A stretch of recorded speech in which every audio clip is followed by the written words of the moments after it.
অন্তর্বর্তী সরকারের প্রধান যিনি ছিলেন ডক্টর মোহাম্মদ ইউনূস এবং তার স্বাস্থ্য উপদেষ্টা নূরজাহান বেগম এই দায় কোনোভাবেই এড়াতে পারেন না। অন্তর্বর্তী সরকারের সময়ে আমরা গণমাধ্যমের সংবাদে জানতে পারছি যে টিকা কেনার কথা ছিল, সেই টিকাটা সরকারিভাবে যে টিকাটা পাওয়া যায় সেই টিকা কেনায় এক ধরনের অব্যবস্থাপনা ছিল।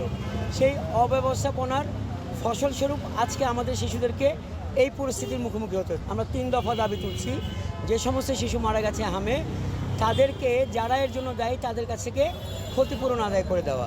আমরা মনে করছি তৎকালীন অন্তর্বর্তী সরকারের প্রধান যিনি ছিলেন ডক্টর মোহাম্মদ ইউনূস এবং তার স্বাস্থ্য উপদেষ্টা নূরজাহান বেগম এই দায় কোনোভাবেই এড়াতে পারেন না।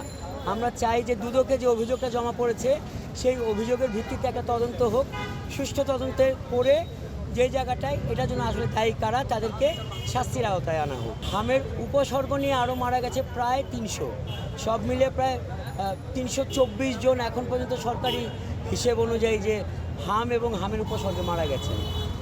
ইপিআই যেটা টিকার ব্যবস্থাপনা, এটা দীর্ঘদিন ধরে চলে আসছে। আমরা 95-90-95% পর্যন্ত টিকার মোটামুটি আওতাধীন ছিল, শিশু থেকে গর্ভকালীন মাতৃ থেকে একটা আওতাধীন ছিল।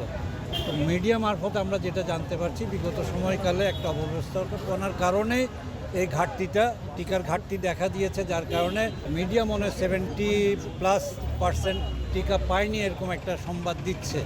যার কারণে আমরা ধারণা করছি যে একটা ঘাটতি ছিল, সেই ঘাটতিটা কেন হলো একজন অভিভাবক হিসাবে এটা আমাদের জানার অধিকার আছে, নাগরিক অধিকার।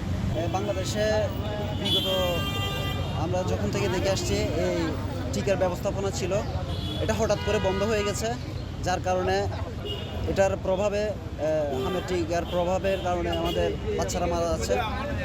এই যে অব্যবস্থাপনা হঠাৎ করে, এটা বিগত অন্তর্বর্তীকালীন সরকার থেকে শুরু হয়েছে এবং এটা অনেকটা প্রমাণিত।